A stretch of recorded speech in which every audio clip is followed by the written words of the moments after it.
I'm noodling on something, I'm working on something, there's something that's got my attention, and I'm really curious what you think about it.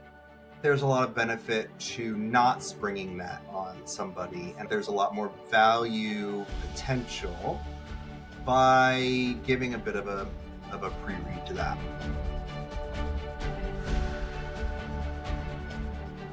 Hello and welcome to our space where we connect, collaborate, and co-create. I'm Ed. And I'm Paul. And this is the Thought Partners Podcast. I thought we'd use this space, since it's you and I only today, to look at a little bit of reflection, see where we are a third episode in, and do a little bit of an inventory of the different exercises that we've created. And so our first episode was about what is a thought partner. And we talked about modeling curiosity, not certainty. And we introduced our 3C framework: challenge, clarify, and co-create, to give it some structure and rhythm, and started drafting our thought partner manifesto. As we got started off, I'm really curious to know what's something that we noticed about ourselves after episode 1, and maybe we can talk about what our call to action was for episode 1. The thing that really stands out to me about the choices that we made in terms of the model is the ability to co-create something that we then really just go stress test.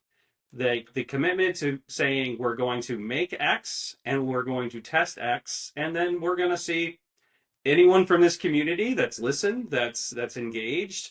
What have you found testing X? This adventure isn't going to continue to get more interesting if we just play in our little neighborhood. So, as much as I love playing in the neighborhood growing up, it was always nice when you got the chance to go at least across town and go play in somebody else's neighborhood. I think about it from trick-or-treating. Are you a Halloween aficionado? Yes. Okay. We grew up in a small neighborhood. So when I think about that, like, we would go around every year and get excited and get our pillowcases, because who trick-or-treats with one of those little bags? Let's be honest. You don't get anything. You get the pillowcase, right? Were you a pillowcase kid? I did use a pillowcase a time or two. See? We would trick-or-treat and we would get a bunch of people in the neighborhood who would give out candy, and it was always nice. But if we wanted to level up our trick-or-treat game, we were going up the street, we were going to a different neighborhood, because the neighborhood with the golf course was handing out the full sizes. You were getting the full-size candy bar from every house, and it was the thing. I think if we're able to pull in different voices and visit different neighborhoods, let's go and get those full-size candy bars. Yes, and Okay. if we continue to beat this metaphor to death, I think about We'll do that several times over the run of these episodes. Yes, the full-size candy bars. I'll tell you that in my adulthood, since I've owned my own home, not only have I made a point to be the house that gives the full-size candy bars, we go all out with the decorations so that it's a great experience for them coming up to get the full-size candy bar. But I also think about the variety of things that are available, and different neighborhoods might have different favorites or different traditional flavors or different snacks or kinds of candy bars. And that makes me initially think of those maps that come out every October that shows you every state's favorite candy bar, and you look at it and you're like, that can't be. Who really does like Bit-O-Honey? Come on, folks. Right? That's the thing. It's so cool. Like, that's how I think about this in that same metaphorical vein of, I want to find out what other people's experiences with Halloween and I have a friend who Halloween to them is about caramel apples, not about candy bar. Okay. Did they spend a lot of time at Disney? Because I can see that. They spent a lot of time at Disney. Just throwing that out No, there. they're Minnesota people. Oh, well, yeah. Episode one takeaway. Well, our Remember what call it to action was. for episode one was to choose a person, run a Hmm. 20-minute thought partner session with them, Yep. whatever that looks like. Consider the challenge, clarify, and co create framework, and then report to ourselves on an insight that we noticed. Um, what did that look like for you? I connected with two different people and I ran the you first conversation. It was interesting because I found myself really thinking about how well I listen and also getting supremely irritated at my phone. When I was consciously trying to pour myself into the conversation and to actually just shut out all the noise, that's when you realize how much noise there is. I swear, I felt like I never received as many messages on my phone as I did when I was trying to ignore my phone. That was my main takeaway was how noisy and how I'm dealing with that more often than I even realize because I'm not trying necessarily to intentionally focus and shut out all of that noise. It's just part of day to day. Gosh, that is so real. And it reminds me of, It was so annoying too. yeah, oftentimes when I'll facilitate a group session or a workshop or something, I will invite people not just to silence their phones, but I say something to the effect of shut off everything that tries to get your attention because it's vibrating. It's red bubble alerts. It's light. The The little phone flashing lights up. light. It's flashing light. Yeah, It's yeah. a ding. It's a ring. It's and You need something else that rhymes to go with ding on and the ring. But phone, on the computer, in case you didn't feel the vibration or hear the noise, it'll show you on your screen too. Like by the way, your phone's ringing even though you left it in the other room on purpose. And I remind people that like we live in a world where we our attention is being sought constantly in ways that I don't think we are able to manage without intentional practice or manage yeah, well. The book that it makes me think of is The Anxious Generation. I don't know if you've read it, but no, no. with a young child yourself, it is about the digital native generation and the algorithmic impact on children in Yeah, particular, but then those of us adults who are supposed to know all the things or help the children figure out how to navigate the world are just also trying to figure it out. We've never had, well, it's new to the world, I yeah. think. It's new in the grand human stretch of things. That's definitely the case. We grew up without the devices being omnipresent, but they don't know any better. They've had things beeping and buzzing and drawing their attention since they were born. We're all kind of figuring it out as we go. Have a So I had the noises, I had the beeps and buzzes, and I had all the things. Thank you for the hat. Sorry, those of you who are just listening. Paul now has a hat that says "making it up as I go along," and I think that's a mantra, right? yeah, It's one a of them. creative mindset. I think so. Yes. So, what about you? How did your 20-minute journey through the woods go? Yeah. Well, I was thinking about the distinctions that we were making. friend, mentor versus thought partner. Okay.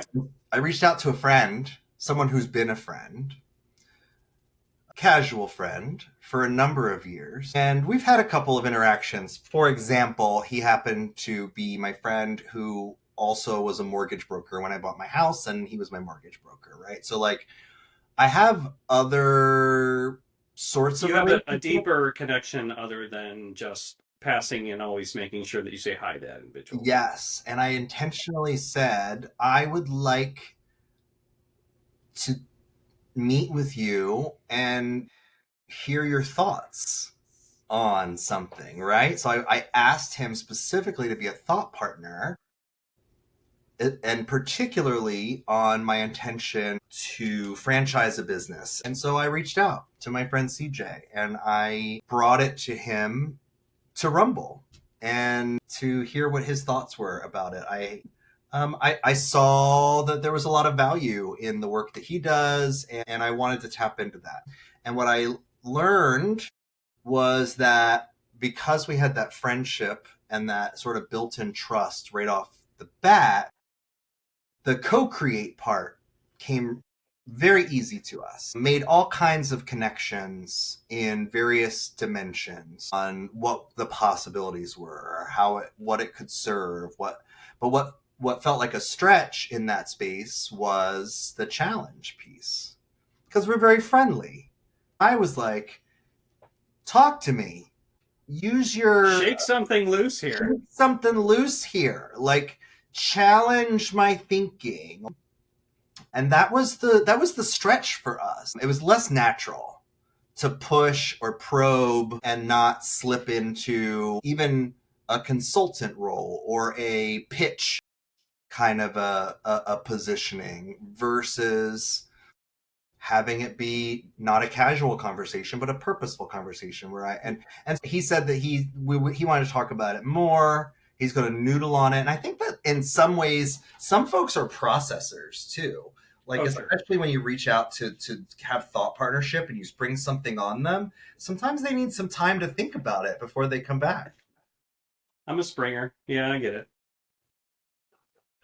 There was something that you said there that I really think we can explore meaningfully here, and that is it being difficult to not fall into or slip into other roles. You have the built-in relationship where you've been casual acquaintances at least for a number of years. You've had a business relationship of some kind, but it's not easy to just click those right boxes. It's the I want this to be a progress, not polite. I appreciate when people are polite and they have manners and we can have a civil conversation about many different things. But at some point, you needed a progress conversation. And I appreciate that you were able to look at that and say, this isn't that. And I need to slither this thing back in the direction that's going to work for thought partnership. It's not easy to coax someone who is very polite and very composed and very clean in the way that they communicate to get them on the dirt road or even on the path through the woods where everything's not just on the pavement. You have to go in some of those places if you want to grow and if you really want to get feedback that's going to make that difference and that thought partnership. As you kind of hear that, you think about that interaction. What would you do differently with your second interaction with CJ when he's ready to noodle and you're ready to rumble a second time? See, there I go, springing stuff. Yeah, it's a good question. And it what I did do differently next, not just for Ooh, CJ, okay, okay. because for CJ, like I did notice that he has some processing time. that he needed. I learned that about him when it comes to that. But in one of the other outreaches that I made, where I am going to be meeting with someone this week to have a thought partner style conversation, but it's a new person. I I developed a bit of a pre-read of some of the things that are on my mind, some of the things I'm thinking about. I developed a little bit of like intentionality. Yeah, we could get together and hang out and just see what we want to talk about. That would be perfectly acceptable and fine. When I am intentionally looking for thought partnership, I gave a prompt a little bit ahead of time to say like, here's something to noodle on before we meet. Kind of like the way we're structuring these episodes with a guiding question or some sort of just direction. We're not just randomly calling up everybody in our phone and saying, "Hey, come be on a podcast. It'll be fun." As much as we could do that, it would be this random gathering of folks that probably would be limited. Going back to one of the things that I think about, and actually I've used very frequently following our interactions, your theme of intentionality. We are headed in a direction. We may not stay in that direction. We may end up 2 counties away trying to figure out where our hat went. But we have a general direction that the conversation starts with that gives us a ground to come back to if we need it. Because there's a benefit to stoking the thinking about something, even if it's not about a specific or narrow thing, but something I'm thinking about or something that's on my mind or something I'd like to talk about, which maybe that might be a good practice for other relationships too. But when it comes to like, We're I'm not here for noodling, that kind of advice. right, I'm noodling on something, I'm working on something, there's something that's got my attention, and I'm really curious what you think about it. There's a lot of benefit to not springing that on somebody, and there's a lot more value potential by giving a bit of a pre-read to that. I'll let you know how that goes because I did a little Yeah. pre-read for my connection this week, and I think the next time that I even invite CJ to follow up on what we talked about, I'll probably offer a pre-read there too. That space, that pre read, allows you to, I think you said, to craft the conversation or to help sculpt the conversation. And my thought is just the importance of process. And we only process so many things at one time, right? Yes. So let's process the thing that makes the most sense. What's going to take the longest? What's going to take the most energy? And let's spend the time on the thing instead of figuring out how to get the thing out of the package. It made me think about, are we focused just on an expected outcome or a desired outcome or a specific thing? There's 8 billion people in the world, Ed. Do you know how much a billion is? It's like this many. Do you know I that thing about the difference between a million and a billion? One is it would take a certain amount of there's another time. zero at least. Now I'm No, gonna not helpful. now I'm gonna have to look it up so that I can actually be And intelligent. yes, for the math people at home, I know there's more than one zero. Intelligently.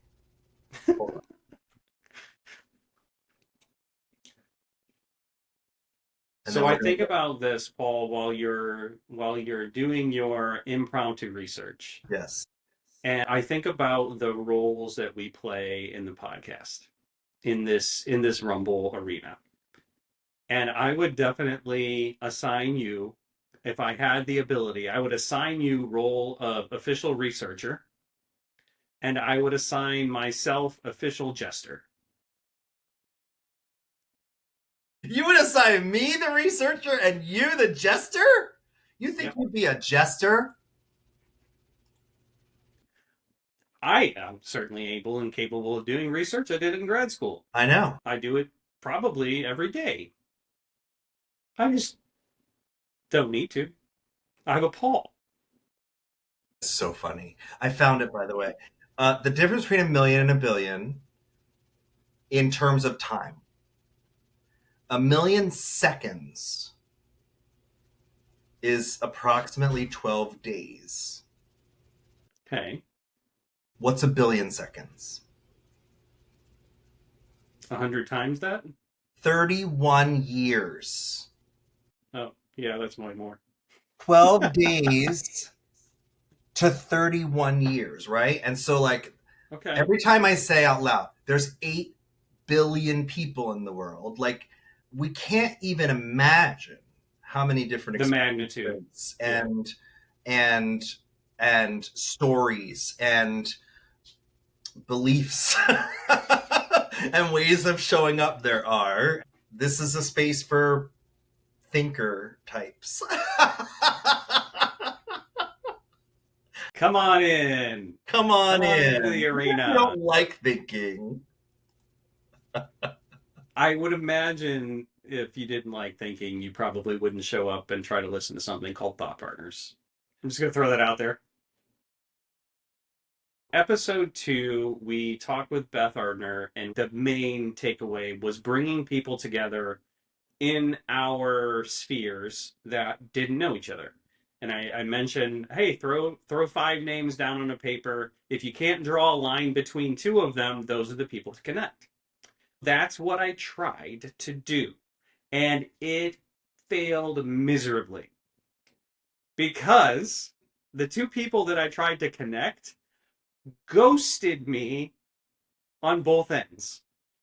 I chose somebody that's in my circle that I communicate with regularly, by the way. I chose this person and I said, I have someone on that I know as a Facebook friend, geographically separated folks, trying to bring them together. Neither one of them wanted anything to do with apparently just getting back to me. I don't know if it was the approach that I took. Said, hey, there's somebody I want to introduce you to. Let me know when you have time. And that was the Ooh. message that I sent. And that might have been my fault. That what might have been my critical error was putting the when you have time dot dot dot on the end of it.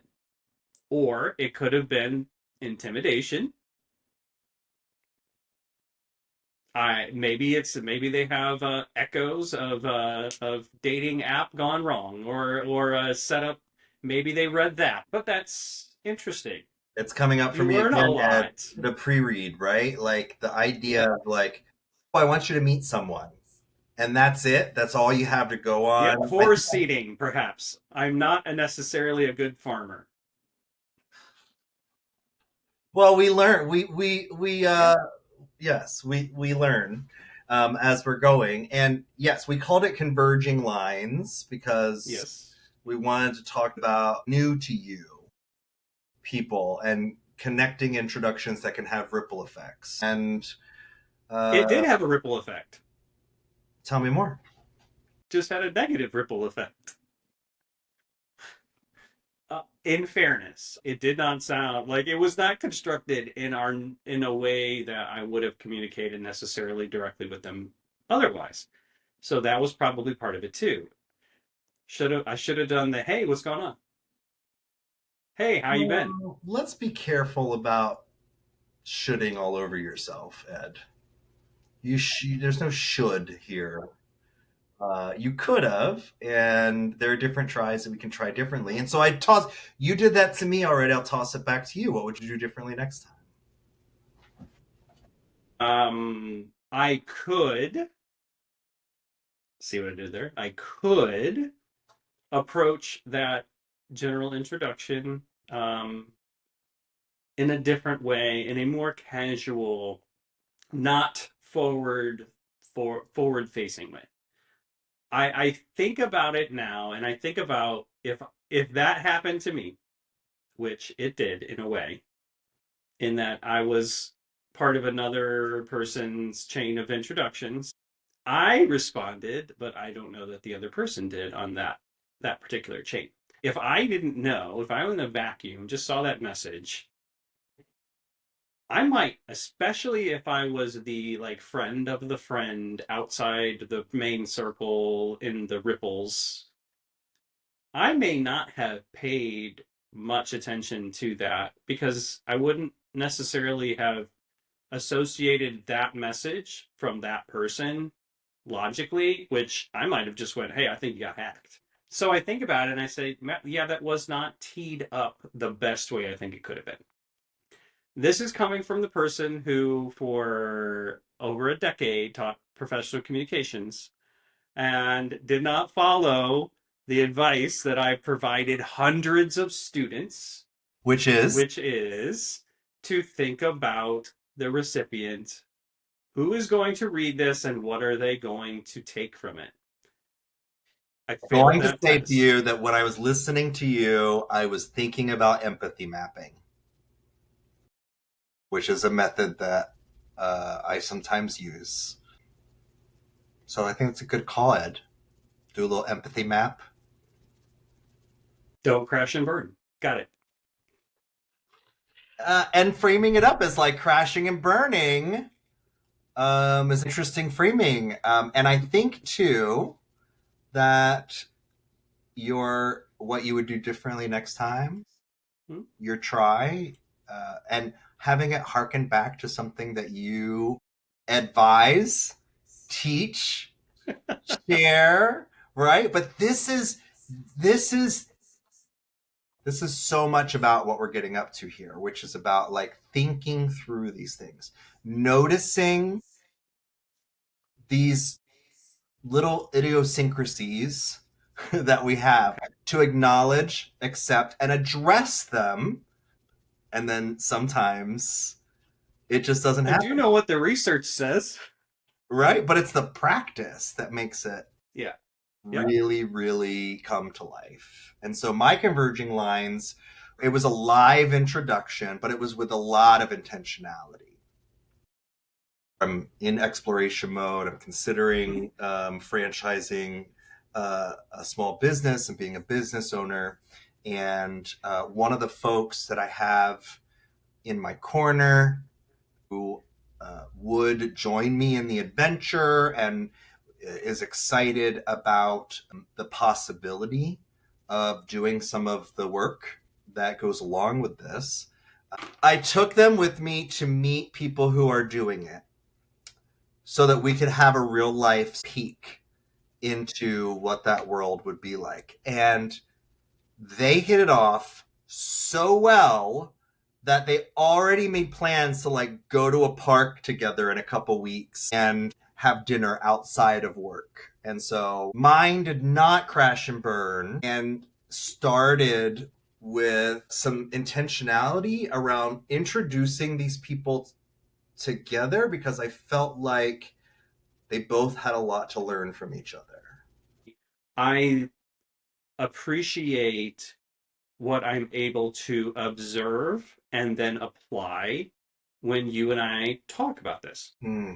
And I'm able to sit here and say, well, not to step back and say, well, mine blew up and I don't know why because I used words and words, we all know words, but to be able to say if Paul did this, it would go X direction and in Y circumstance in the future, I'm going to more closely emulate what Paul's bringing.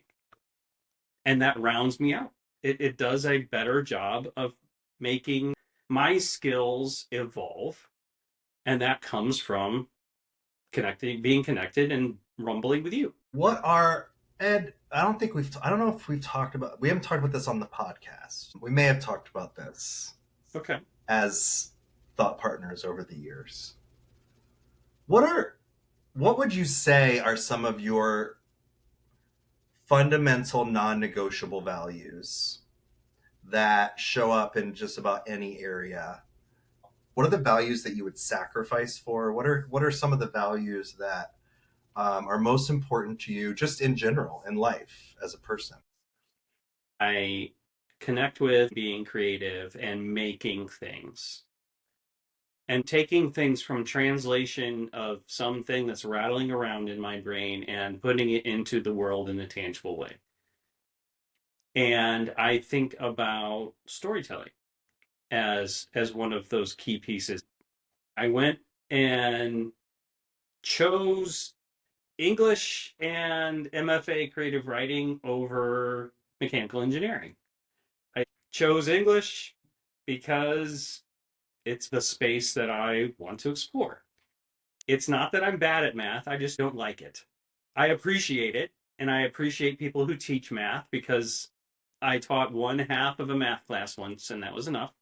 One half of a math One class? half, I had to cover a midterm prep for a statistics class while I was a ground instructor because somebody showed up sick and these kids had a midterm literally the next week and they weren't able to postpone it. It had to happen and these students needed prep.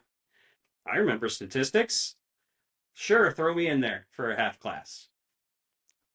I never had the heart to ask how they did afterward, but we worked through a bunch of problems together, and I trust that they were headed down their direction where they needed to be. So fascinating. Sure. Let me We're getting off the value track, but we can no come no back no. to it. Let me play back what I heard, Okay. and you tell me how it lands. So I heard you say creativity and Yes. making things. There's something about translating an idea to something tangible and storytelling to practicality. There's something there in a value sense. And then I heard you also talk about English and creative writing as the way you went. There was that creative word again. And one of the things you said to me when you reached out to me originally about doing this together was that you were looking to have an outlet for your creative side, your creativity. Isn't that just the most human thing?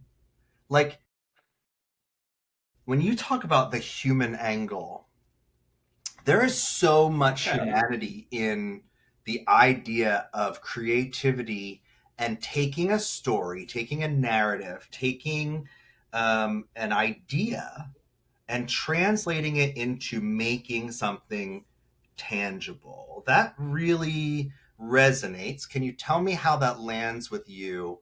And what do you mean by making things? When I have the opportunity to just get into a creative space, it gives me the opportunity to focus a lot of, I'm going to say almost the randomness that's kind of bouncing around my head at any given time.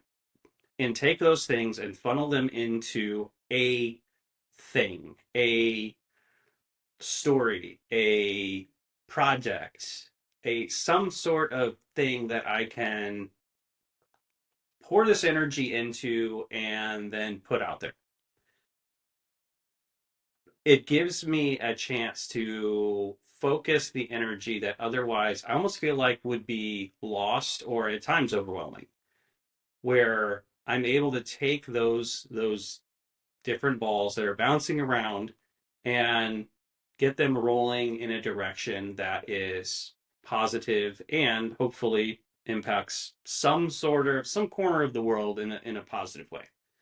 And that's Whether all that's that for you, Ed, that you have taken this path of teaching, helping others, supporting others in their learning, in yeah, picking up some of these concepts, right? Like that is a human angle. I just want to notice that. I appreciate that. What it comes down to is I think create first and then who's going to look at it or interact with it second. And I think that's the benefit that I get from oftentimes interacting with you because that is certainly not the way I see your dynamic. I definitely see that flipped from the human first, then the thing that and I think that balance, but that's just again that's my perspective. Oh, So absolutely. It that rings true too because I work very hard and it takes more effort and energy for me to put structure around something, to come up with a small try, to come up with the actionable things. And I put the most effort into those things and use, I mean, oh my gosh, I am so blessed to live in a world where I have AI agents that are helping me think through things because like it helps me so much to focus and get narrow and get clear. And I can start with my principles. I can start with my values and build from there in sort of what I'm crafting and thinking through. And to your point, yes, it feels very natural to just show up and be with the human, see the human, be present with the human, and that particular part of the angle. And then I've been told over my life and career and have been in spaces where that's not valued as much as what comes out of it. What are the takeaways? What are we going to see from this? How what numbers are going to move? What results Yeah. are going to move? What's the output? What's the outcome going to be? And so thank you for valuing that. I really appreciate it. And I'll tell you that that's why I look for thought partners like you and other folks that are more in that structure and that planning and organized space and I've made it a point in my work, in my business, in my consulting and my coaching to make sure that even if the client isn't saying like, well, what are our actionable next steps? Like I bring the actionable next steps. I bring the small tries because otherwise I'll just talk. We can just, riff all day. And that's one of the Yeah. challenges for me in this space, right? We are producing an Yes. output.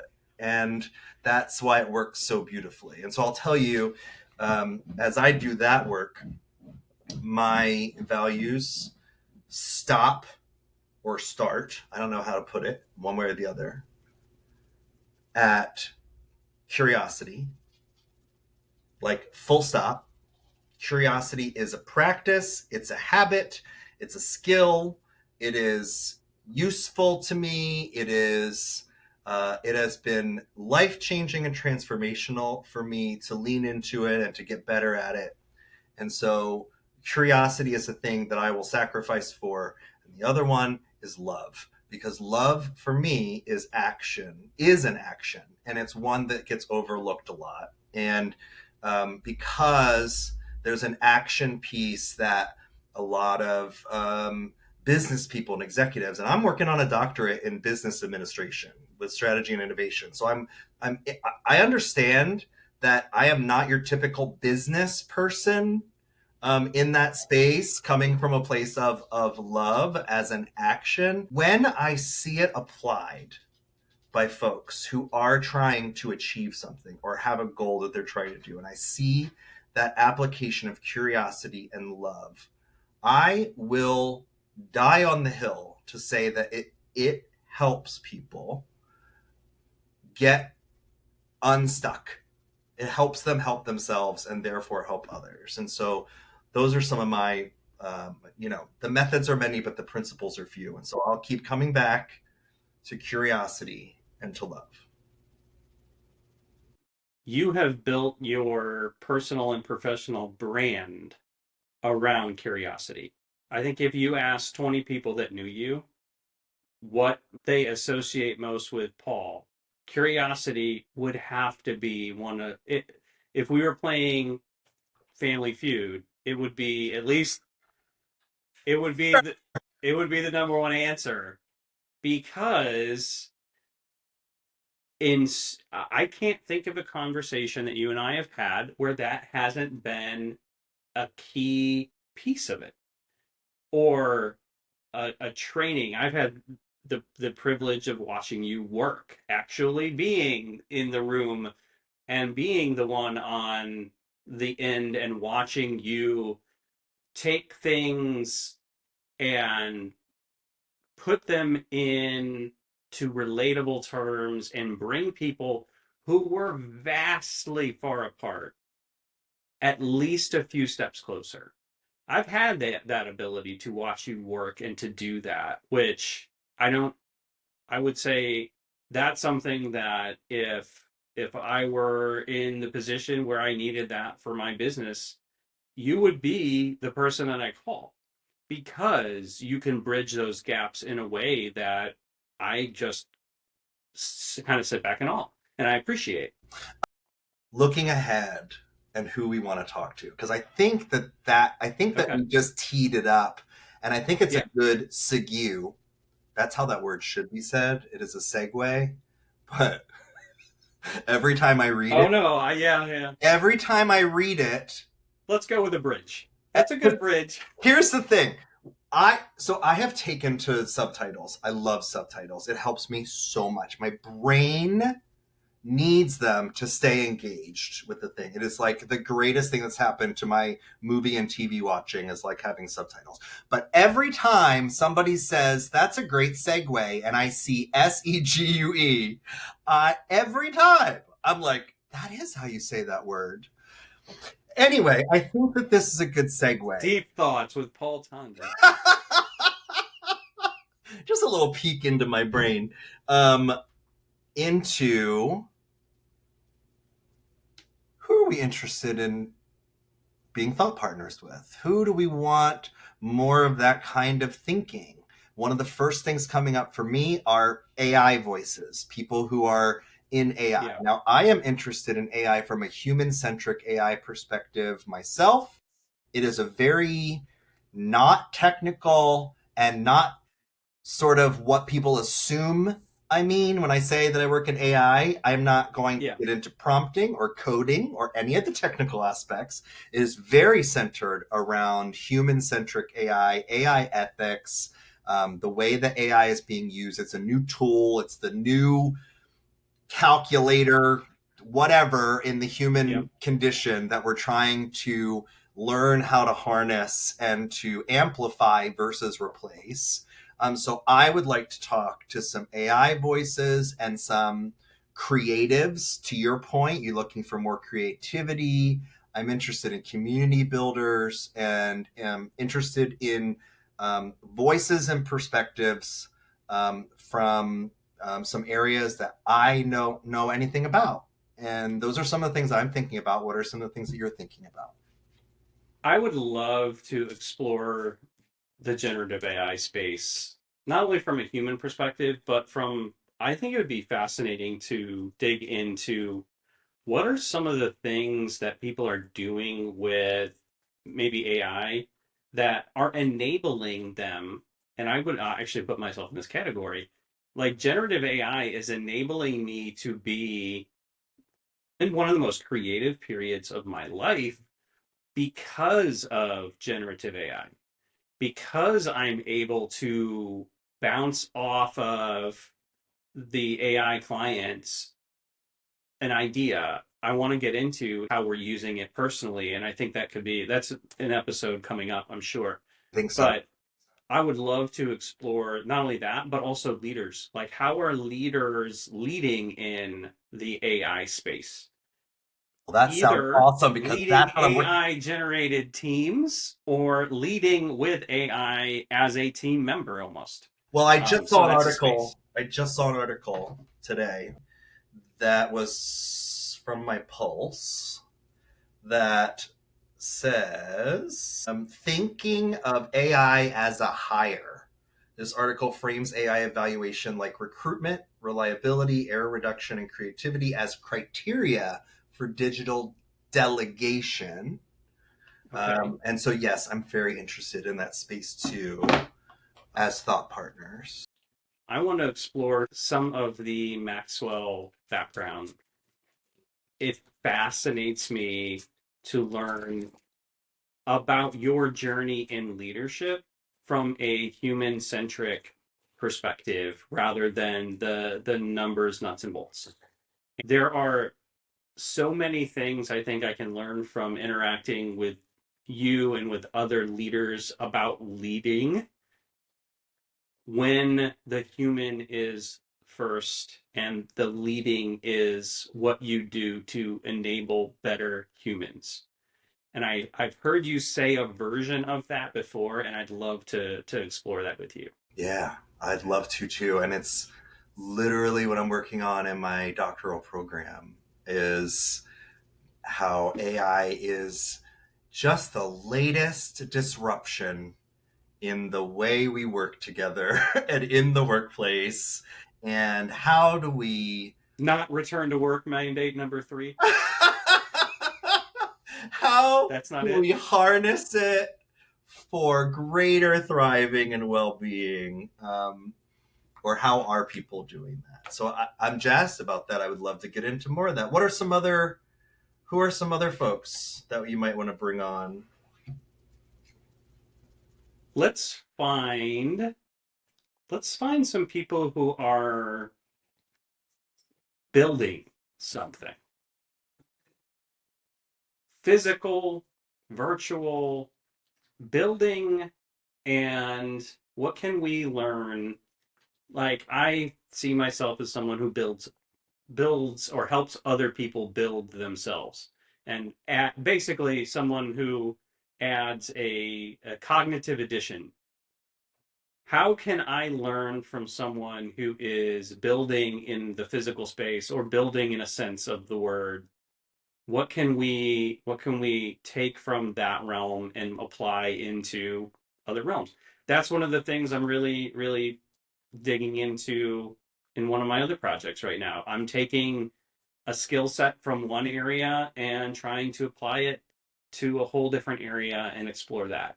And that type of work of connecting dots that maybe look like they weren't even dots in the same plane, but bringing them together in a way that is valuable. Circling back around to the value conversation, adding value. If I'm not adding value to something that I'm doing, whether it be work, whether that be creating, whether that be communication, whether that be anything that I'm involved with, that is one of my non-negotiables. If I'm not adding value, what am I doing? And so, finishing off that conversation, I would add value to the Great. list. I love it. I'm going to invite some Maxwell folks to that point because one of the most impactful things that came out of my experience there is how Maxwell describes all of their certified team members. And it resonates with me thinking of you a great deal, which is we are people of value who value people and look for ways to add value to them. And so, yeah, I look forward to that conversation. I look forward to continuing to learn from them and to introduce you to that space as well.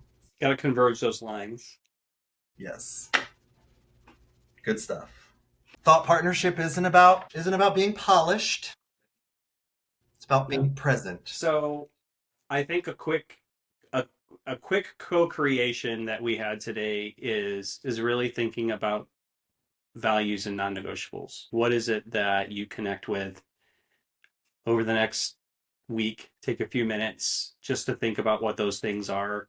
Are they labels? Are they things? Are they behaviors? Are they something that you just connect to? And I think that's our takeaway from today. I agree. I think that a good call to action for our listeners would be to try your own reflection and journal, notice. Journals journal can be a scary word to some folks. When I say journal, I don't mean get out a pretty little journal and get out a pen and write everything out. You don't Journal need to hear you what? don't need to hear in my younger and more vulnerable years, my father once told me. No. No, no. Journal can be writing on a post-it note. It can be on a digital app. It can be in your notes in your phone. It could be with your favorite generative AI as a Rumble partner or a place to just keep your notes. So it's the call to action is try your own reflection. What did you notice about yourself when you challenged, clarified, or co-created?